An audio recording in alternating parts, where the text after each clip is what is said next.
Hi guys, I'm Laine Lonero. I'm so grateful to be on here. This is great. Currently right now, if you can say it's a little messy, I am in my dorm room at Belmont University. Well, dorm apartment. If you can see, I just moved back in and I had to take a few things down. So I don't have pictures in some of these frames right now. And this is my twin little small bed. But yeah, I am a Belmont University student, songwriting major, doing the whole thing in Nashville. I'm usually from Ponchatoula, Louisiana, as I have showcased on this little pillow right here. That's usually on my bed, but I decided to show it in this thing. Singer-songwriter. I have a few things coming up recently. That's what you said I had to get to tonight. I have a gig. I can talk about some of that later, but a few big things coming up. Just so I don't forget, I'm at the listening room. I won't say debut because I did it like when I was way young, 15 with a competition at the listening room. But I'm doing happy hour at the listening room this Thursday. If you guys want to check it out, it's free tickets, so that is so great. But you do have to reserve a spot. So if you want to go check out my social media, which I'll say all that later, it'll be on there and you can reserve your spot on that. Um, but yeah, I'm just grateful to be here and getting my music out. And thank you for like doing all this. This is great with Yeah, local artists like this. that's there in Nashville. Yes, listening room in Nashville. I was just at the one in Pigeon Forge, but this is going to be at the one in Nashville. Yep. Excellent. Well, cool. So, how long have you been involved in the music industry? I know I had a chance to check out your bio, and it seems like you've got a pretty lengthy career already. Yeah, I have been doing music in general since I was about 6. It started out, I have a very interesting discography, I'd say. It started out with opera, actually. Cool. If you're listening to the sound of my voice, you're probably like, wow, I don't think she did that. But my voice has changed very a lot. I went from opera to musical theater now to what I'm doing here in Nashville, country music and pop and stuff. But I've always been in the music scene on stage with dance and stuff. And I started traveling to Nashville probably when I was around 12. My parents would drive me up. I'd write with a whole bunch of local artists and I just record these songs that I was writing. I wouldn't necessarily put them out, but I was working with a group called Go Long Entertainment. They were great. And just a whole bunch of artist development people and some amazing people around town who were just looking to help artists like you are get their name out there. And I was young, so I wasn't truly knowing what I was looking for, but I just knew that I wanted to write. I knew that I wanted to sing, and Nashville is the place for that. So I would just come up here as often as I could. Still living in Louisiana, that was really hard. I was a full-time high school student. Still, I was in middle school still when I was 12, obviously, but I would come up here as much as possible. I would perform as well when I was up here, me and my guitar, or I'd hire someone to play it for me because I wasn't very well versed on guitar. Still not, but I'm getting there. Um, but yeah, I'm still doing it here, except I'm living here now, which is absolutely amazing. My family still comes up as often as possible. They're actually here right now. They're going to be here for a week because they've wanted to see this listening room performance that they're so excited about. But yeah, it's Oh, been that's a awesome. wild ride. That's great to hear. Now, it also, as far as you mentioned, being college, how is that kind of helping add maybe an extra layer on the professionalism? Is the program that you're enrolled in music specific, music industry specific? Belmont is it's not technically a music school, but like I would consider it more a music school, and it has such incredible resources. I'm in the songwriting program, and Hmm. just the people we work with, our professors that we worked with, are so deeply indulged in the music industry.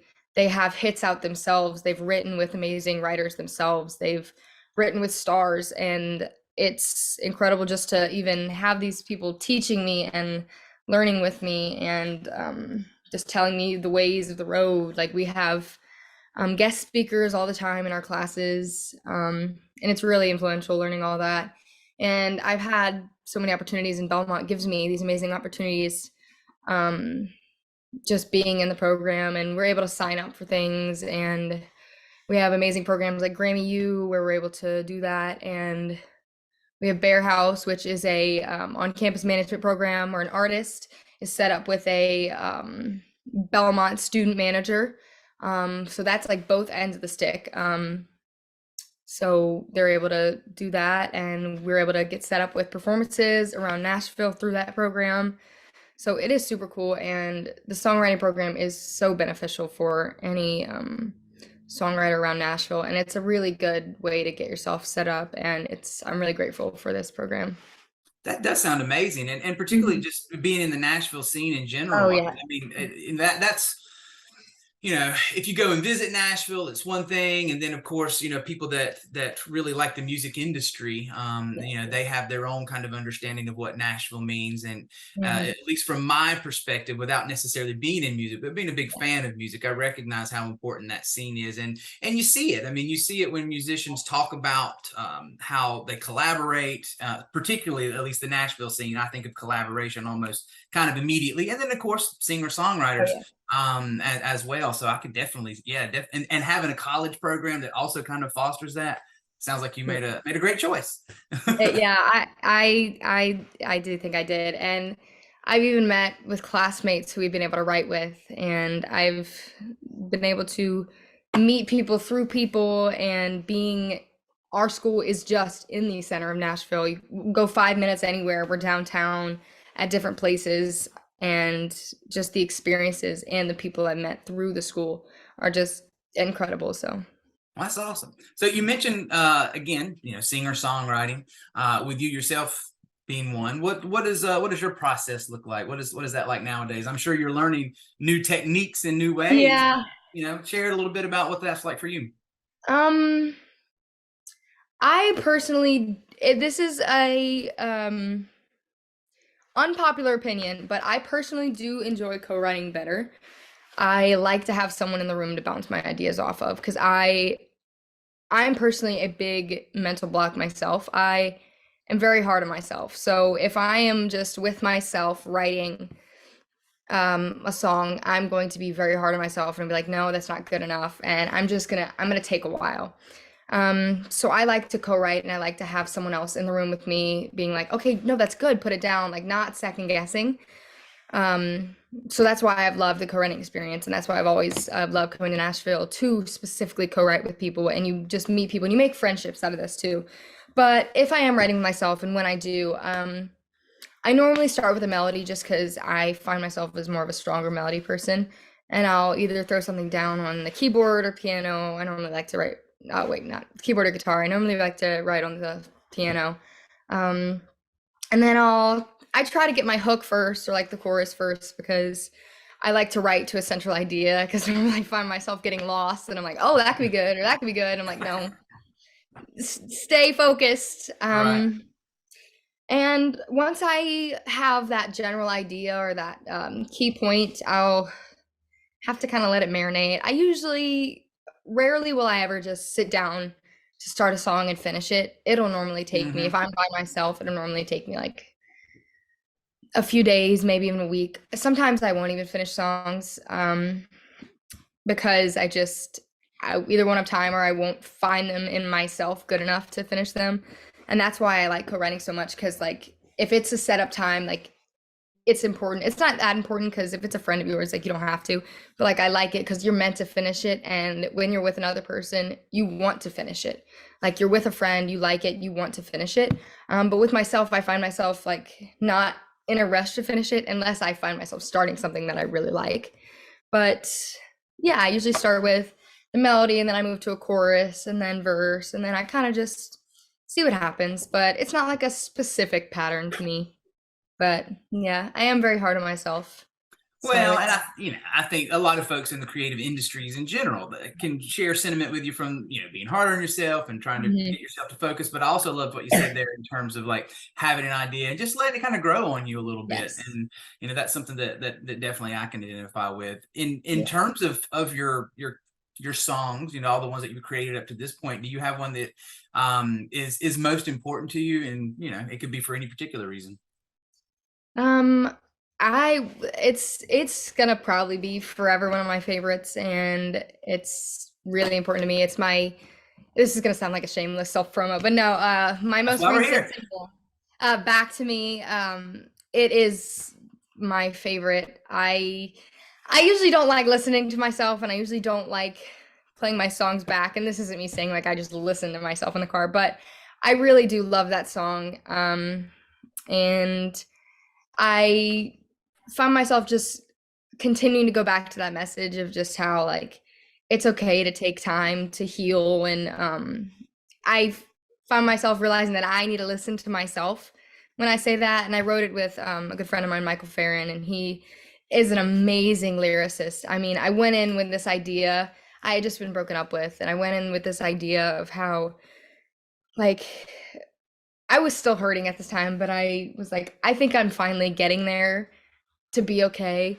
And I didn't have a title. I didn't have um even a flushed out idea. I was just like, I think I'm finally starting to heal. And the words started like spitting out of him. That's how it always goes with him. He's amazing. And we wrote this song in I don't even know, maybe like an hour or two, and that's rare. And we put a track down to it too. It was awesome. And I knew I was gonna absolutely love the song. I was so excited. I sent it to my mom. I played it for all my friends, and that is rare. And that's how they knew that I liked it because I sent it to my friends, and they're like, "You just sent me a song. You realize how crazy that is?" They're like, "We have to beg you to play us things. We have to like beg you for you to send us stuff." And even my mom was like, did you just send that to me without me asking for it?" And I was like, "Oh wow, I guess I did." And like even the music video for it is just so simple and raw and full of emotion. And I got all my friends in on it, and they're the choir. Um and it's just me in the video, me, one outfit, no crazy changes, no nothing. And I love it. It's a simple message, simple song. The lyrics and my voice speak for itself, and I think I'll forever just love that song, and it might just forever be one of my favorites. All right, So understood. you guys should check Yeah, it out. It's yeah, on all and streaming platforms. I started to say I think I saw it today on your website, and Yeah, it looked like a nicely produced video. Is that something thank that you so much. you really also kind of are enjoying? I mean, I know in today's world, it's maybe videos aren't necessarily the biggest thing that they used to be a handful of years ago, but they're still Yeah. a nice feature and another way for artists to kind of just express their vision a little bit more. Is that something that you enjoy from that perspective? I do. I do enjoy my music videos. Marissa did this music video for me, and she also did my most recent pictures. She was incredible. We went in, I knew I wanted a choir, but we were searching and searching for one, and we couldn't get anyone quickly enough. So I was just like, I texted all my friends like the week before the video. I was like, "How would you guys feel about putting on a choir costume?" And they were like, is that like okay?" And I was like, "Yeah, I mean, like, let's just do it." And they did it, and they were amazing, and it looks so incredible. And I love just doing it with my friends. I have one other video for my first single. Yeah, and I love that video too. Lexi Burke did it. Austin Burke's husband. Austin Burke's wife, sorry. He's big in the country music industry. I love her as well. She's doing absolutely incredible. She was on Ellen. She did my first video. Again, that was shot at my high school with all of my friends. We literally just threw a party. Like the ending Nice. scene of that video is a party at my house. We all just had so much fun with that video, except it was the hottest day in Louisiana to record. The air conditioner at my high school was broken. So like you Ugh. can see my hair is falling. We're all sweating, but it's just my whole dance team. We're just dancing. It is so much fun. I just love making a process out of it all and just making it fun. And I like videos, like whether they get views or not, or whether they get Mm. like the streams up or anything. I just like it just because it's a little fun for me and it's fun for my friends, and it makes them feel like they're a part of it and not me just being like, "Hey, go listen to my songs and listen to my music." And I like making my family and friends feel like they're like a little part of it, and it's fun. Oh, that's great. That's great. And we kind of hit on it here in terms of you're heading out tonight to do some performing, Yeah. but as we kind of contrast what we've been talking about up to this point with that, do you enjoy, or maybe you don't, maybe it's just kind of just love it all in terms of songwriting, sitting down, crafting, creating, or even creating music videos? Do you have one that you just like, I could maybe get rid of one if I had to, but I just could never stop, I could never stop performing, or I love the process of crafting and creating. Which one do you like the best? Um, I would say Probably. I don't know. It's an I think impossible it's all question, I maybe. think it's That's cool too. no, I know. I think it's all a package deal. I would Right. like this is terrible. Maybe if I had to like give an answer, I'd probably say the practicing for it. Mm, All yeah. like I know that's not really the question. Like my friends and my mom will say like they're like uh what are you playing? I'm like, I don't know. I guess I have to practice for it. I'm like, oh, I hate like because I'm always running around and I'm always doing something and I don't have much free time, which is terrible and I wish I did. But so finding time to just sit down and like practice for all these gigs and stuff is hard and I do it because I don't want to obviously make a fool of myself, but if I guess if I had to answer your question, it would just be the practicing part of it. But like when I'm on stage, it makes it worth it because I like seeing everybody's faces. I like doing it. I like making people smile and I enjoy singing. So it makes it worth it. But like after this, I'm gonna have to practice. It's the only time I was able to give myself, even though I had actually a good bit of time today, but I'm gonna have to sit down, practice a little, and I'm like, oh gosh, I shouldn't have procrastinated to do this. I get it. And I know everybody, no matter the profession you're in, there's certain things that you got to do that you just have to do. Hmm. So Yeah. now, And I'm a in terms, procrastinator at heart, so. oh gosh, I hear you. So with the industry that you're in, and you, I guess crafting what you've labeled and is certainly a genre, more kind of a pop country sound that is opening up the door for influence to come from so many places. Mhm. Who do you feel like are some of I guess some of your more prominent influences right now, or even just in the past? Right now, I definitely stick and look towards women of country. I My favorite genre for a while has been like the soft country stuff. Like Carly Pierce will forever be one of my favorites, and Tennille Towns, just their country ballads kind of Hmm. stuff I really love. And Maren Morris is forever a favorite of mine. I saw her in concert at a rodeo and she was absolutely incredible. Um, but yeah, Maddie and Tay, just that soft country feel good type of stuff. I really like that. And I like the message they send where they like they're coming up and they're making their name known and I really love that. And I think it's a hard industry for women in country music because they it's country music is known for like trucks and beer and and their dogs and stuff and women are coming out and they're making a stand and they're making it themselves known and I want to do that as well and I really admire them for what they're doing with that. Well, I hear you, and I think you're right on there from noting that, especially at least as far as I guess the radio and mainstream is Mhm. concerned, that there is a lot more opportunity, seemingly, anyways, lately. But there's always been, at least as far as you looking back to some of the classic country, there's definitely Yeah. a handful of names that have always been there. They're super duper strong, and it's good to see it even evolving more so in today's industry. So, yeah, as we look to kind of wind things down, what do you have coming up big? What's some of the things that you're working on that you're really excited about? I am actually hoping to get some more music out this year, maybe even an EP. I've got a couple of performances coming up this year. Definitely hoping to get out there some more. Like I said, this Thursday, at the listening room for happy hour, so cheaper drinks. If you guys want to come check that out, it's from 4:30 to 5:30. Like I said, tickets are free, but you do have to reserve a spot. I'm sure you can probably still buy a ticket to the door, but it'd be great if you want to reserve a spot. Tonight, I'm at the Virgin Hotels with the Lucky Money Round. The 7th, I'm at Tin Roof, which is really exciting. And yeah, if you guys just want to see what I'm up to, you can check out my social media, which is Laine LAL Music. LAL is my initials. I just never changed it. Or check out my website. Everything is posted there. That's just going to be lainelonero.com. I think, yeah, Laine Music. And we'll make sure to share them. We'll make sure to But have them yeah, linked. you can find everything on my Instagram and my Facebook, which is going to be Laine LAL Music, and you can check out my singles and all my music on Spotify, Apple Music, and like all streaming platforms and stuff, which is just going to be Laine Lonero, my first and last name. But yeah,